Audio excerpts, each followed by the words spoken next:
Eu gostaria então que você, abrindo a sua Bíblia em Daniel capítulo 7, em pé, vamos ler esse texto da palavra de Deus. Diz assim a escritura profética de Daniel capítulo 7, é o capítulo mais importante do Velho Testamento segundo os estudiosos da Bíblia. No primeiro ano de Belsazar, rei de Babilônia, teve Daniel na sua cama um sonho e visões na sua cabeça. Então escreveu o sonho e relatou a suma das coisas. Falou Daniel e disse: eu estava olhando numa visão noturna, e eis que os quatro ventos do céu agitavam o mar grande. O mar grande aqui é o mar Mediterrâneo. E quatro grandes animais, diferentes uns dos outros, subiam do mar. O primeiro era como leão, e tinha asas de águia. Enquanto eu olhava, foram-lhe arrancadas asas, e foi levantado da terra, e posto em 2 pés como de homem, e foi-lhe dado um coração de homem. Este primeiro símbolo do leão aqui refere-se ao Império Babilônico, e este que foi levantado da terra e posto em pé como um homem é o primeiro rei Nabucodonosor, que teve uma transformação na sua vida. Continuei olhando, diz o versículo 5, e eis aqui o segundo animal, semelhante a um urso, o qual se levantou de um lado, tendo na boca 3 costelas entre os seus dentes, e foi-lhe dito assim: levanta-te, devora muita carne. Esse segundo animal aqui é o símbolo do Império Medo-Persa, e o fato de ser levantado de um lado, a Média levantou o primeiro, e essas 3 costelas na boca desse urso, símbolo do Império Medo-Persa, significam as 3 primeiras conquistas: o Egito, a Líbia e a Babilônia. Essas são representadas aqui pelas 3 costelas. Versículo 6. Depois disso continuei olhando, e eis aqui outro, semelhante a um leopardo, e tinha nas costas 4 asas de ave. Tinha também este animal 4 cabeças, e foi-lhe dado domínio. Aqui nós estamos diante do símbolo do Império Greco-Macedônio, Império Grego, e aqui o primeiro esse é representado aqui por o leopardo, que é um animal muito ágil.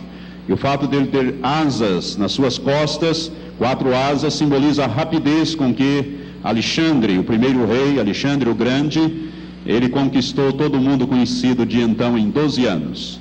E essas 4 cabeças representam os 4 generais que herdaram o seu reino após a sua morte. Versículo 7. Depois disso eu continuava olhando em visões noturnas, e eis aqui o 4º animal, terrível e espantoso e muito forte, o qual tinha grandes dentes de ferro. Ele devorava e fazia em pedaços, e pisava aos pés o que sobejava. Era diferente de todos os animais que apareceram antes dele, e tinha 10 chifres. Eu considerava os chifres, e eis que entre eles subiu outro chifre pequeno, diante do qual 3 dos primeiros chifres foram arrancados. E eis que neste chifre havia olhos como os de homem, e uma boca que falava grandes coisas. Esse chifre pequeno aqui é o anticristo. Aqui tem a primeira revelação a respeito do anticristo. Versículo 15. Quanto a mim, Daniel, o meu espírito foi abatido dentro do corpo, e as visões da minha cabeça me perturbavam. Cheguei-me a um dos que estavam perto e perguntei-lhe o verdadeiro significado de tudo isto. Ele me respondeu e me fez saber a interpretação das coisas. Estes grandes animais, que são 4 reis ou reinos, que se levantarão da terra. Mas os santos do Altíssimo receberão o reino e o possuirão para todo sempre, sim, para todo sempre. Então tive desejo de conhecer a verdade a respeito do 4º animal, que era diferente de todos os outros, sob modo terrível, com dentes de ferro e unhas de bronze, o qual devorava, fazia em pedaços e pisava aos pés o que sobrava. E também a respeito dos 10 chifres que ele tinha na cabeça, e do outro que subiu, diante do qual caíram 3, isto é, daquele chifre que tinha olhos e uma boca que falava grandes coisas, e parecia ser mais robusto do que os seus companheiros. Enquanto eu olhava, eis que o mesmo chifre que fazia guerra contra os santos e prevalecia contra eles, até que veio o ancião de dias e foi executado o juízo a favor dos santos do Altíssimo. E chegou o tempo em que os santos possuíram o reino. Assim me disse ele: o 4º animal será um 4º reino na terra, o qual será diferente de todos os reinos, devorará a terra e a pisará aos pés e a fará em pedaços. Aqui nós estamos diante do Império Romano. Esse quarto animal é simbolizado, é o símbolo do Império Romano. Versículo 24. Quanto aos 10 chifres daquele mesmo reino, isto é, do Império Romano, se levantarão 10 reis ou reinos, e depois deles, depois dos 10, se levantará outro, o qual será diferente dos primeiros e abaterá 3 reis ou reinos. Este que vai se levantar depois é o Anticristo. Versículo 25. Proferirá palavras contra o Altíssimo e consumirá os santos do Altíssimo. Cuidará em mudar os tempos e a lei. Os santos lhe serão entregues na mão por um tempo e tempos e metade de um tempo. Esta é a forma hebraica de dizer 3 anos e meio. Um tempo é 1 ano, tempos é 2 anos e metade de um tempo é meio ano, 3 anos e meio. Versículo 26. Mas o tribunal se assentará em juízo, ele tirará o domínio para o destruir e para o desfazer até o fim. O reino e o domínio e a grandeza dos reinos debaixo de todo o céu serão dados ao povo dos santos do Altíssimo. Seu reino será um reino eterno e todos os domínios o servirão e lhe obedecerão. Aqui é o fim do assunto. Quanto a mim, Daniel, os meus pensamentos muito me perturbavam e o meu semblante se mudou, mas guardei estas coisas no meu coração. Agora no último livro da Bíblia, Apocalipse, capítulo 13. Rapidamente, o último livro da Bíblia, capítulo 13. Então vi subir do mar uma besta que tinha 10 chifres e 7 cabeças. Olha os 10 chifres novamente aqui. E 7 cabeças. E sobre os seus chifres 10 diademas, isto é, coroas. E sobre as suas cabeças nomes de blasfêmias. E a besta que vi era semelhante ao leopardo, e os seus pés como de urso, e a sua boca como de leão. Preste atenção. João está olhando aqui uma coisa que vem do passado. Quando Daniel olha para o futuro, ele vê primeiro o leão, depois o urso e depois o leopardo. Aqui João está vendo coisas do passado, então o anjo lhe mostra primeiro aquilo que estava mais próximo, ou seja, ele tinha o quê? Semelhante ao leopardo, que é o império grego macedônio. Os pés como de urso, que é o império medo-persa. E o leão, né, a boca como leão, que é o símbolo do império da Babilônia. Portanto, ele vê o contrário daquilo que Daniel está vendo, ou seja, a ordem está invertida aqui na visão, mas de acordo com a realidade. Versículo 3. Versículo 2 ainda. E o dragão deu-lhe o seu poder e o seu trono e grande autoridade. O dragão aqui é Satanás. Também vi uma de suas cabeças, como se fora ferida de morte, mas a sua ferida mortal foi curada, e toda a terra se maravilhou seguindo a besta. E adoraram o dragão, porque deu à besta a sua autoridade. E adoraram a besta, dizendo: quem é semelhante à besta? Quem poderá batalhar contra ela? Foi-lhe dado uma boca que proferia arrogâncias e blasfêmias, e deu-se-lhe a autoridade para atuar por 42 meses, ou seja, 3 anos e meio. E abriu a boca em blasfêmias contra Deus, para blasfemar do seu nome e do seu tabernáculo e dos que habitam no céu. Também lhe foi permitido fazer guerra aos santos e vencê-los. E deu-se-lhe autoridade sobre toda a tribo e povo e língua e nação. E adorá-la-ão todos os que habitam sobre a terra, estes cujos nomes não estão escritos no livro da vida do Cordeiro que foi morto desde a fundação do mundo. Se alguém tem ouvidos, ouça. Se alguém leva em cativeiro irá, e se alguém matar a espada, necessário é que a espada seja morto. Aqui está a perseverança e a fé dos santos. E vi subir da terra outra besta, que tinha 2 chifres, semelhantes ao de um cordeiro, e falava como dragão. Também exercia toda a autoridade da primeira besta na sua presença, e fazia que a terra e os que nela habitavam adorassem a primeira besta, cuja ferida mortal fora curada. E operava grandes sinais, de maneira que fazia até descer fogo do céu à terra à vista dos homens. E por meio dos sinais que lhe foi permitido fazer na presença da besta, enganava os que habitavam sobre a terra, e lhes dizia que fizessem uma imagem à besta que recebera a ferida da espada e vivia. Foi-lhe concedido também dar fôlego à imagem da besta, para que a imagem da besta falasse e fizesse que fossem mortos todos os que não adorassem a imagem da besta.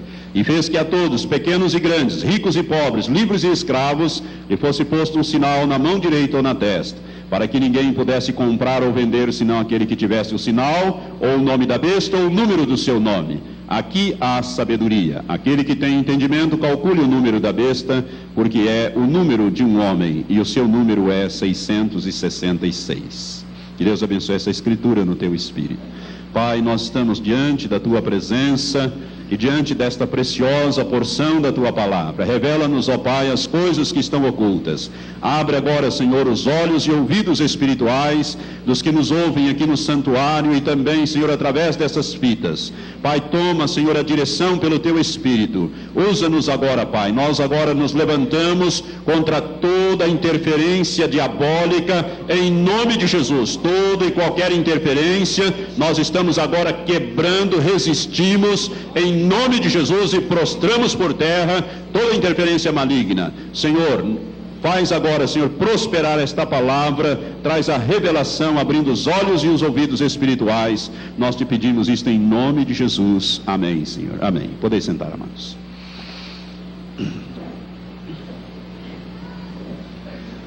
Você orou por essas ministrações? Nós estamos tendo resistências espirituais, irmãos. Inclusive a transmissão do rádio não está sendo feita. Justamente na hora, Satanás se levanta. Então esteja intercedendo para que Deus possa te dar o entendimento da sua palavra nesta noite. Vamos falar então sobre o anticristo. Este personagem, se você observou o último versículo que nós lemos aqui em Apocalipse 13, nos diz que este 666 é o número de um homem. Portanto, a primeira coisa que devemos aprender sobre o anticristo é que ele é um homem. Ele não é uma instituição, ele não é um sistema, ele não é uma ideia, ele não é uma mulher, é um homem determinado, que a Bíblia se refere através de vários nomes. Este homem vai aparecer num determinado período da história da humanidade, vai realizar uma obra determinada e vai desaparecer da história do homem. Este é um homem especial, é o filho de Satanás, é aquele que se opõe e se levanta contra Deus e contra o seu ungido, o Senhor Jesus Cristo. Nós então, com esta afirmação de que o anticristo é um homem, nós queremos então meditar algumas coisas a respeito deste personagem. A palavra, os nomes do anticristo na Bíblia, nós vamos encontrar várias designações para este personagem, para este homem. E uma delas é a palavra anticristo. Se você examinar na Bíblia, você vai ver que apenas na primeira e na segunda carta do apóstolo João, você vai encontrar a palavra anticristo, ora no singular e ora no plural, ali na primeira e segunda carta do apóstolo João, bem lá no finalzinho, perto do livro do Apocalipse. Você não vai encontrar em nenhuma outra parte da Bíblia este nome anticristo. E ali é encontrado no plural porque, na verdade, eles são dois. Um é o próprio anticristo, ou o anticristo propriamente dito, e o outro, que a Bíblia chama de segunda besta, é o falso profeta, que também é um anticristo, no sentido de que ele se opõe a Cristo. A palavra anticristo na língua original, no grego, na linguagem bíblica, na língua grega bíblica, esta palavra ela tem dois significados. O primeiro significado, esta partícula, esse prefixo anti, significa aquele que se opõe a. No caso, o anticristo é aquele que se opõe a Cristo, ao verdadeiro Cristo, ao verdadeiro Messias, a Jesus de Nazaré. Nesse sentido, o anticristo se opõe a Jesus porque ele vai tentar desacreditar Jesus de Nazaré, mostrando uma porção de inverdades, mentiras e levando as pessoas a rejeitarem o Jesus que nós cremos hoje, a Jesus Cristo como Messias. Então ele se opõe a Jesus e à obra que Cristo fez em favor da humanidade. Nesse sentido, ele é o anticristo porque se opõe a. Mas esse prefixo anti, na língua grega, também significa aquele que toma o lugar de. E nesse sentido, o anticristo também é aquele que toma o lugar do verdadeiro Cristo. É por isso que Jesus disse aos judeus, líderes religiosos dos seus dias, e está registrado lá em João capítulo 5, versículo 43, Jesus disse: eu vim em nome de meu Pai e vós não me recebestes, ou não me aceitastes. Se outro vier em seu próprio nome, a este recebereis. Jesus estava se referindo que o anticristo seria aceito pelos judeus como se fosse o Cristo. E nesse sentido ele tomará o lugar de Cristo no coração dos judeus. Os judeus vão fazer uma aliança com ele. Ele é o príncipe que há de vir, que vai fazer uma aliança, um tratado de paz com Israel, vai autorizar a reconstrução do templo, vai resolver este problema entre árabes e judeus que aí parece estar insolúvel nos dias que correm. Então, nesse sentido, ele é o anticristo. Ele toma o lugar de Cristo, mas também ele se opõe a Cristo. Este é o sentido da palavra anticristo. Na Bíblia, nós vamos encontrar este personagem com outros nomes. Por exemplo, no texto que nós lemos em Daniel, capítulo 7, versículo 8, ele é conhecido ali como o pequeno chifre. Aquele pequeno chifre que tem bocas, olhos, é diferente de todos os demais, e que fala coisas arrogantes, blasfêmias contra Deus, faz guerra aos santos. Esses santos são os santos que ficaram para trás no arrebatamento, que vão ter que enfrentar o anticristo. O anticristo vai fazer guerra a esta igreja que não se preparou para o arrebatamento, que ficou para trás, vai fazer guerra, vai vencê-los, vai matá-los. Vão ser martirizados todos aqueles que ficarem, os cristãos, realmente cristãos que ficaram para trás, que não estavam preparados para o arrebatamento. Estes o anticristo vai perseguir.